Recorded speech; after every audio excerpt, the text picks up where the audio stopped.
You want to dive into the stories and myths behind Professor Scienza's new series, but Italian isn't your thing. No problem.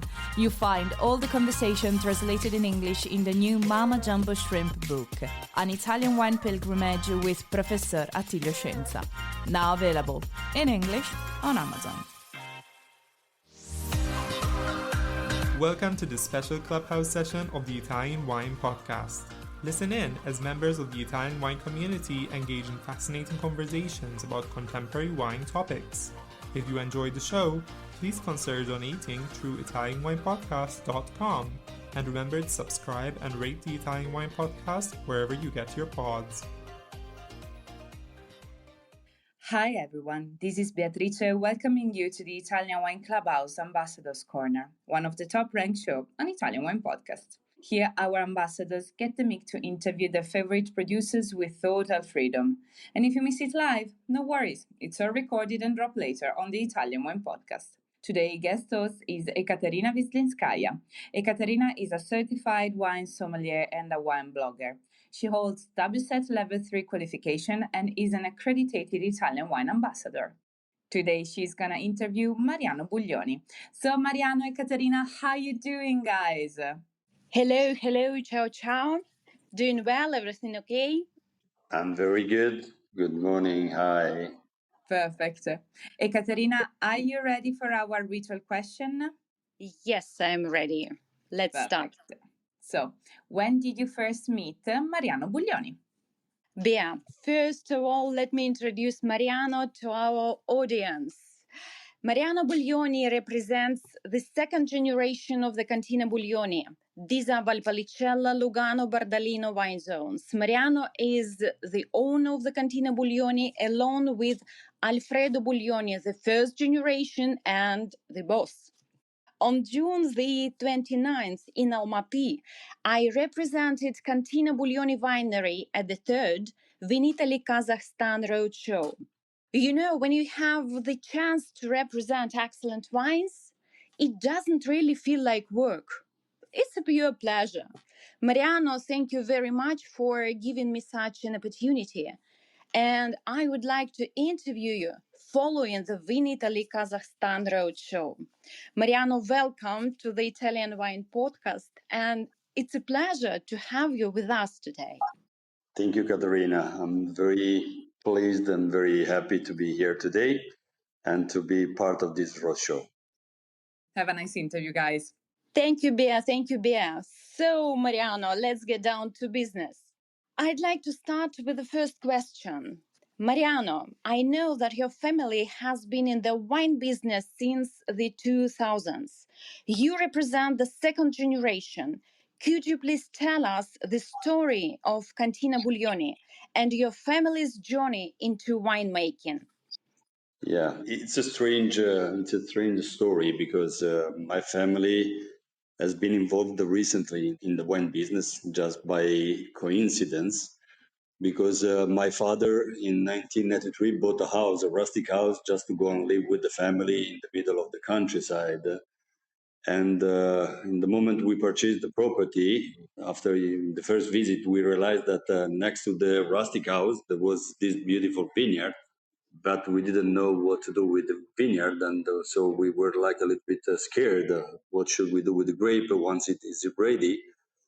And everything started, as I said, by coincidence. But I can go through and explain the beautiful moment when we started to do the first harvest after 1 month that we purchased the property. So it was basically August 93 and September 93, as you can believe, there was something going on. So we should have decided if to harvest or if to waste the grape. And luckily, we decided to harvest. At the moment we decided to harvest, the first question that came up to my father and as well as to me was like, okay, how should we do it? We don't know anything about it. That was the main question, but the answer was very easy. Okay, let's start to knock the door of the very important wineries that are surrounding us. So we went to knock the door of the main, brands that everyone knows, like Tomasi, Masi, Allegrini, Speri, all of them. And at that moment, the market was not that beautiful. So basically, we started to change the question. Instead of do you need grape, we changed a little bit the question into do you need grape for free? And then everyone says yes. So basically, we started with one, the year after with another one. So we were releasing the grape, we were harvesting and releasing the grape to those wineries just for free, but having a deal with them to send a couple of people to teach us how to harvest. And the first one has been a magic harvest because, believe me or not, we were 22 people coming from my family business that was garment, so clothing.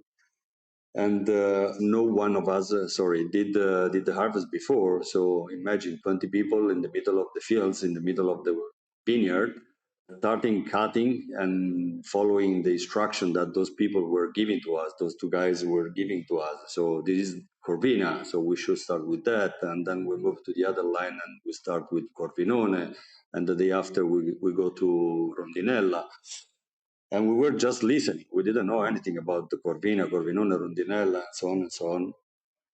But it became a magic moment. Imagine those 22 people for 4 days. So basically starting on Thursday and finishing on Sunday, having those magic moment out of our business, but in the middle of the, in the middle of the country, in the middle of nature, and having these beautiful days where every night we hang out together. So we were having food together, we were having a little bit of wine together, and so on and so on. So everyone said we have to repeat it again, we have to do it again the year after. So that's how we started. 93 to 99, we basically did the same. And we were just, harvesting, delivering, and then slowly we started to take care of the vineyard. So we started to do all the processes like pruning, and we started to hire a couple of guys to help us to do the process. And 98, my father decided to rebuild part of the rustic house that was very old and damaged. And while doing that, he said, I'm going to dig farther just to get a bigger room to let it become a winery, so a cellar. And we said, okay, let's do it. So basically, he did that. 99, the construction was over, was finished. And in 2000, we hired a consultancy of 3 expert winemaker in the area. They came in, they started to fix all the technology that is needed in the cellar. So basically barrel, then tanks, then filtration, then pumps. So we did all the process to make it ready. And once the winery was ready, with this consultancy, that was 2000, we decided not to give away the grape anymore, but to keep it just to do our first production. So basically we started 26 years ago. And one of the most difficult things once we started to produce wine was not, to get the wine, but was to understand how to figure it out in the market, how to sell it, and so on and so on. But in 2001, the second good move we did was to go in San Michele l'Adige, one of the best university we have here in the north of Italy for winemaking, and figure out if they had a list of the best winemaker graduating there. And we've been lucky because after interviewing the top 5 and the best sommelier graduating the year before, so in 2000, we've been lucky to hire Diego Bertoni, who is still our winemaker after 25 years. So lucky, really, really lucky to have him. Mariano, thank you very much for sharing that. I even can't imagine. You are real heroes, guys. And the second question is, what's Cantina Buglioni like today? I mean, in terms of its size, production, key economic figures, technical aspects, you name it, please. Yeah, just to give you some numbers to understand what we did in the last 25 years.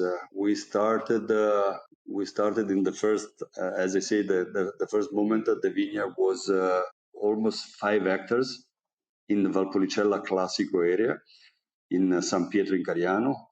And right now, the vineyard grow up it's 52 hectares in Valpolicella Classico area. Then we decided to invest a little bit in Lugana. We have now 5 hectares in Lugana. And then the last one that we did, we invested in Bardolino. So we have 7 hectares in Bardolino as well. So let's say we grow more than 10 times the size that we started. But the biggest thing is that since the beginning, we understood that we couldn't have any chance to fight against the quantity. So we decided to go in the championship of the quality. And luckily, right now we have been noticed. We have been pointed out as one of the good player in the Valpolicella and in the Valpolicella Classico area. We went from the first vintage was 12,000 bottles we produced. Right now we are up to 350,000 bottles between all the wines, Lugana, Valpolicella, Amarone, Ripasso, and Bardolino, and Chiaretto di Bardolino. So even there, we grew a little bit, and it has been, something that we wanted to grow in slow motion because according to the property, according to the vineyard we have, we only produce 70% of our production. We convert into wine, but 30% is still sold to other wineries in grape or juice, just to allow us to grow in quality more than in quantity. So quantity is something more relative to the fact that the quality is good and that we open a new market and not only Italy.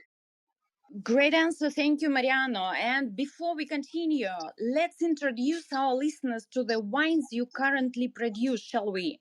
Could you briefly take us through Cantina Buglioni's lineup?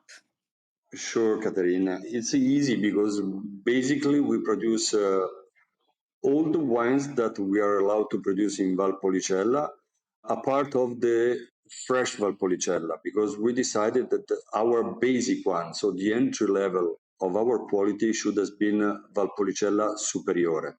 So Valpolicella aged 1 more year compared to the fresh one. And that is because we like to age the wines properly. Whenever we were releasing the fresh Valpolicella, it was always too late compared to the competitors. And so we decided to start with the Valpolicella Superiore as our basic one. Then, of course, we produce Ripasso. And then we produce the 3 lines that are coming from the Appassimento method. So Amarone, Amarone Riserva, and Recioto, the sweet, the dessert wine, that is the father of Amarone. On the other hand, we produce a couple of wines that comes from just from Molinara, this specific grape, indigenous varietal we have in Valpolicella. And we decided to have a sparkling rosé in 100% Molinara in Charmat method. It's a long Charmat method because stays 6 months in the autoclave. So something that ages to get a creamy bubble. And we did even the pet nut in the same Molinara grape. So we noticed that Molinara is specifically very, very good with to produce any kind of rosé. Out of those 2 different wines, we produce a Lugana, because as we said, we invested in Lugana with 5 hectares. And then Bardolino is the last release. So Bardolino and Bardolino Chiaretto, we started in 2024 to have our first vintage. And we are happy because we went immediately on the quality side, having a very soft, easy drinkable Bardolino as well as the Chiaretto. Mariano, could you please describe the style of Valpolicella? Because we know there are at least 2-3 different styles. How do you produce your Valpolicella? Yeah, our Valpolicella, compared to other colleagues we have in Valpolicella, we decided to have a style that is much more, let's say, light, but light doesn't mean easy, doesn't mean light means we don't like to use too much oak. So we try to figure out something to have a very light approach. So easy drinking, soft, smooth, not high in alcohol. And with this respect that is very important for us to the fruit. So we don't like to have something that is, as I said, over-extracted and sometimes even difficult to approach in the pairing side. We like to have something that is, if I can say something to understand the level, is a little bit more on the Pinot Noir style that on a Nebbiolo style that on a regular Valpolicella that you can find here with very high acidity, but most of the time with even a lot of tannins that let it become very powerful.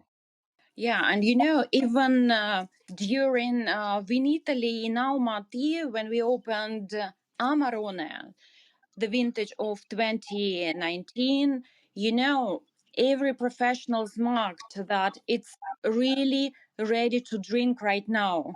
Even we know that the Amarone is very complicated and complex wine. Yeah, that is why I asked about the style. And everyone, if I have a chance, I would like to mention that everyone really liked your Lugana wine. And mostly professionals and visitors, they came back to try Lugana one more time. Yeah, Lugana, I can say that we are the expert in Lugana, but having planted the vineyard in 2015, and we have got the first vintage, the first release was 2018. We are still learning how to get something really specific and really very unique. But of course, the first thing we did since the first vintage, we wanted to have a Lugana that was not going in the aromatic direction. We wanted to have something fresh, a little crispier, to get a little bit more the idea of the soil that we have over there. So basically, we have a lot of clay there and partially stones. So that allows to have a very nice minerality on one side. On the other side, you got this crispiness, you got this smoothiness that is very specific in our Lugana. That is, I think, the main reason because people love this kind of white wine that is really, really easy drinking, but in a very nice way. So it's easy to pair with many combination with food, not only fish, but even with pasta. Of course, you can get with anything that is even a little bit stronger than the regular fish or the regular chicken. And Mariano, I would like to ask you, which wine is your personal favorite and what makes it particularly special to you?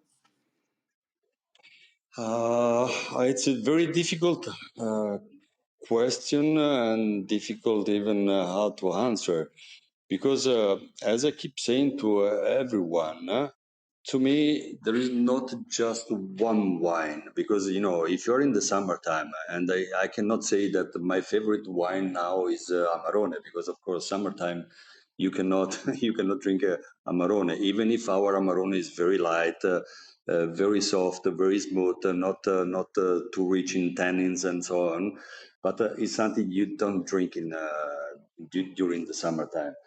And of course, in summertime, I would go.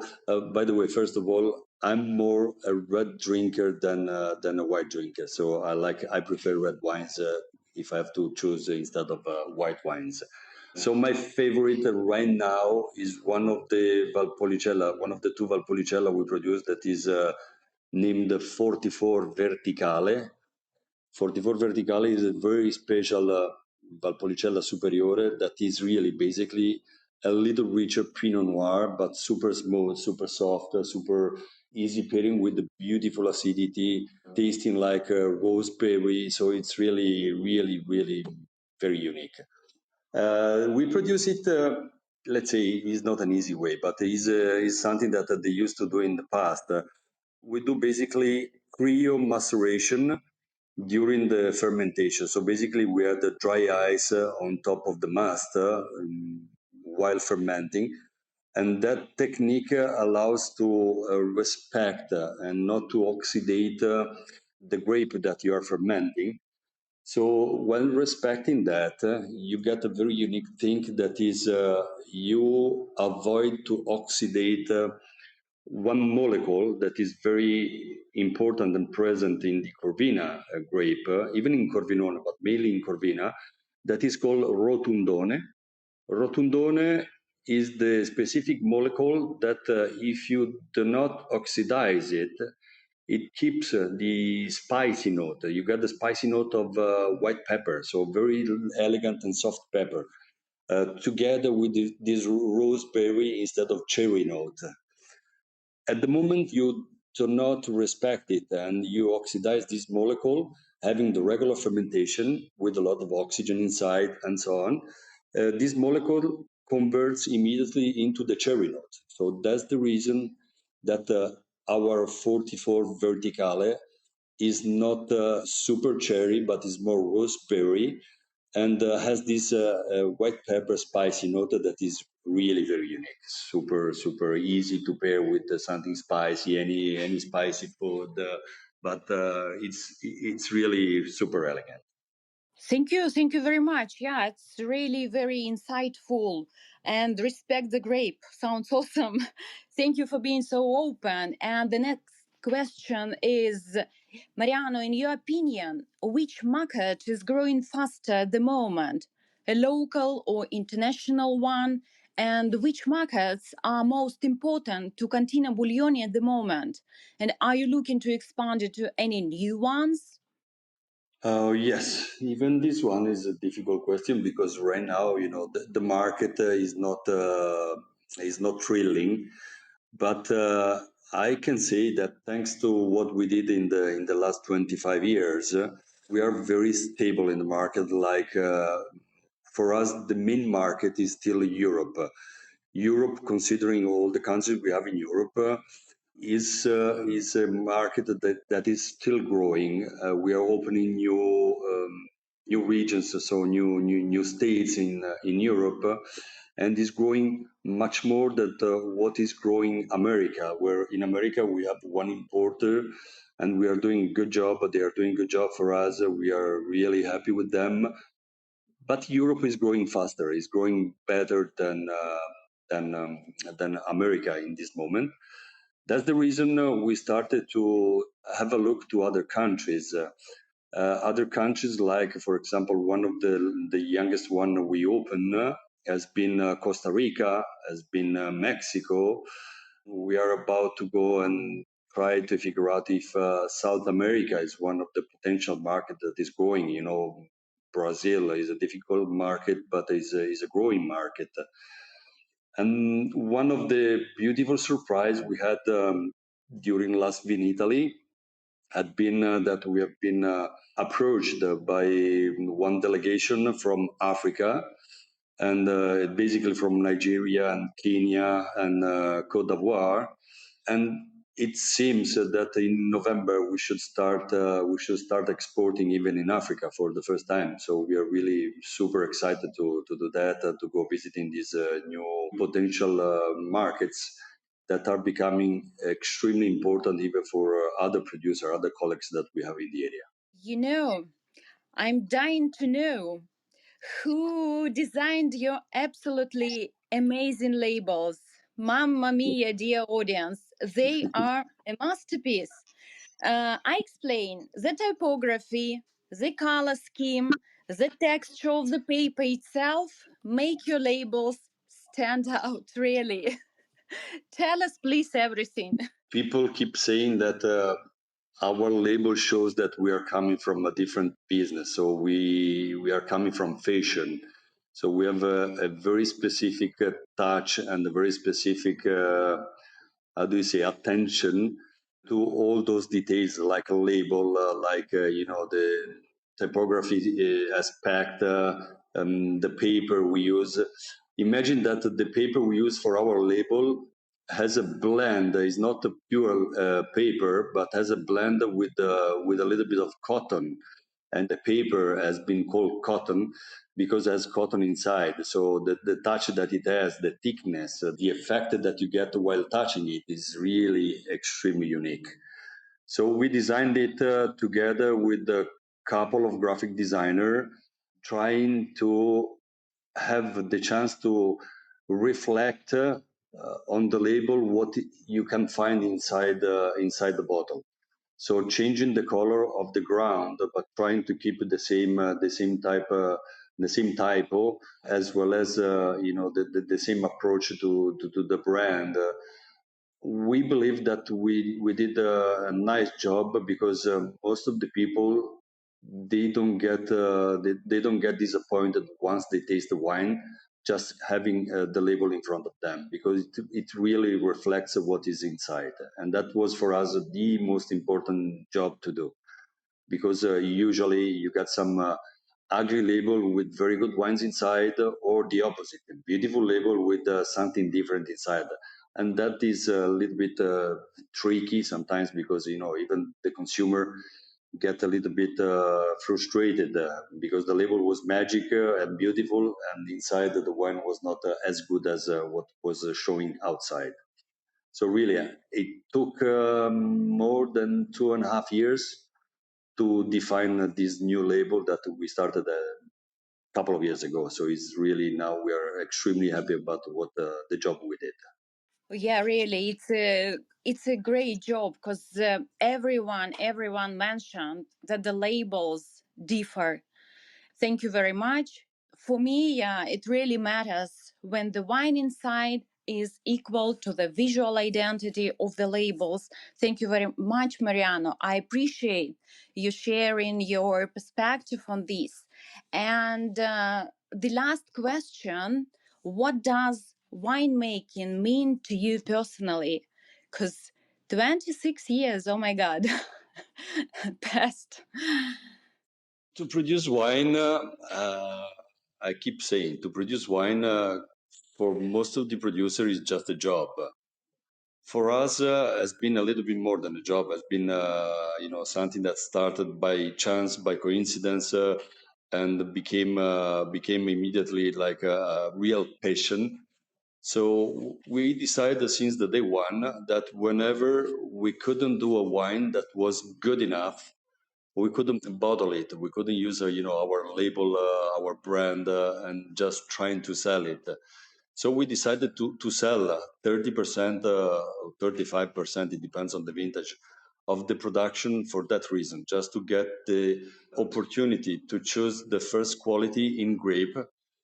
And once you have the first quality in grape, I say that you did already more than 60% of the job, because good grape most of the time means good wine.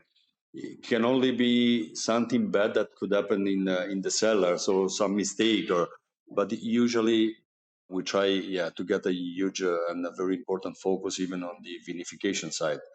So for us, producing the wine means you have to express all the effort you have given during the 8 months before harvesting. So imagine that you start in March.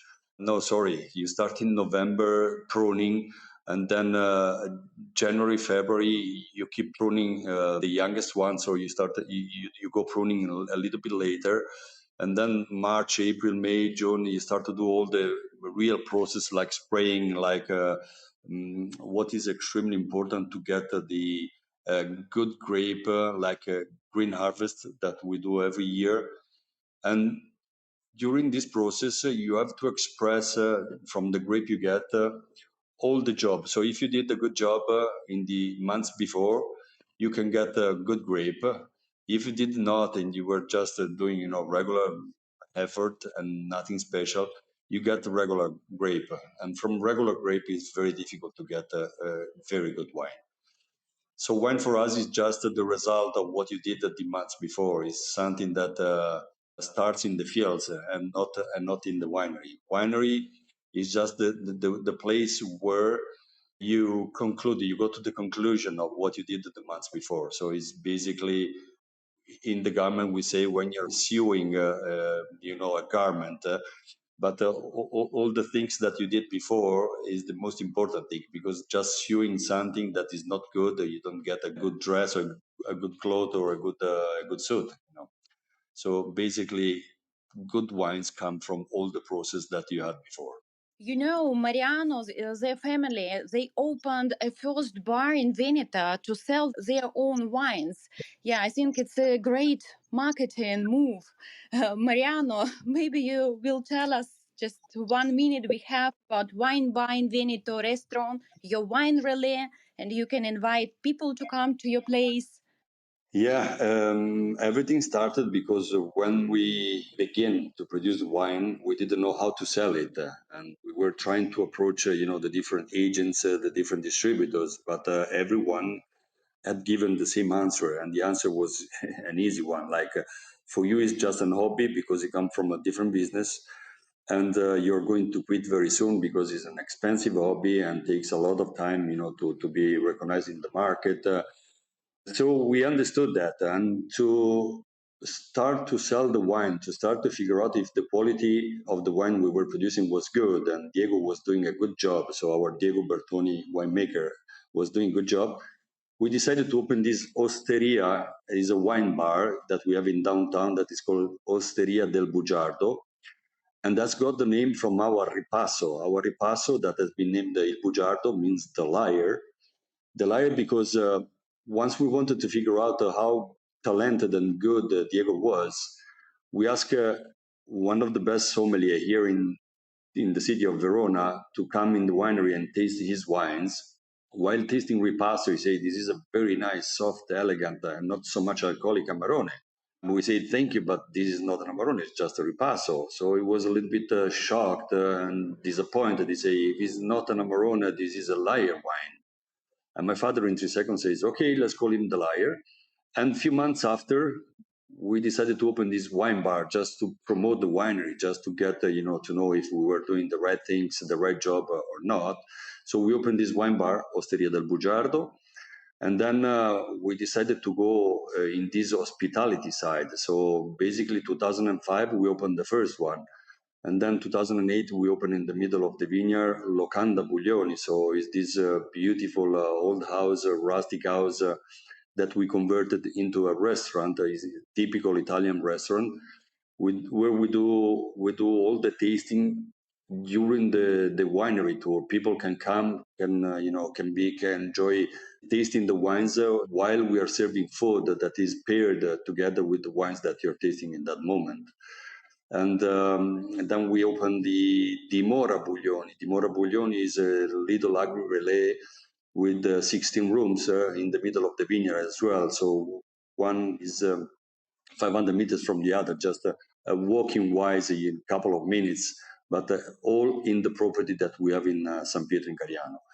That allows us to become one of the few producer who has got the hospitality side as one of the main sales point. Let's say is really for us important because most of the people, they get to know us through those hospitality side. And we are very proud because we became one of the good hosters here in Valpolicella. So we are really famous and renowned for that reason. So thank you for asking about this wine bar. It's really important. Yeah. Mariano, I really appreciate you taking the time to respond all the questions. That was very informative, and thank you again for your valuable contribution. Appreciate. We are looking forward for meeting with you again on the Italian Wine Podcast platform. Dear Bea, I really appreciate for you moderating the interview. You are the best moderator ever, and can't wait for our next session. Thank you all, guys. Hope to see you. Thank you, Ekaterina, for the chance you gave to me to talk to this podcast. Thank you so much, guys, for spending time with us.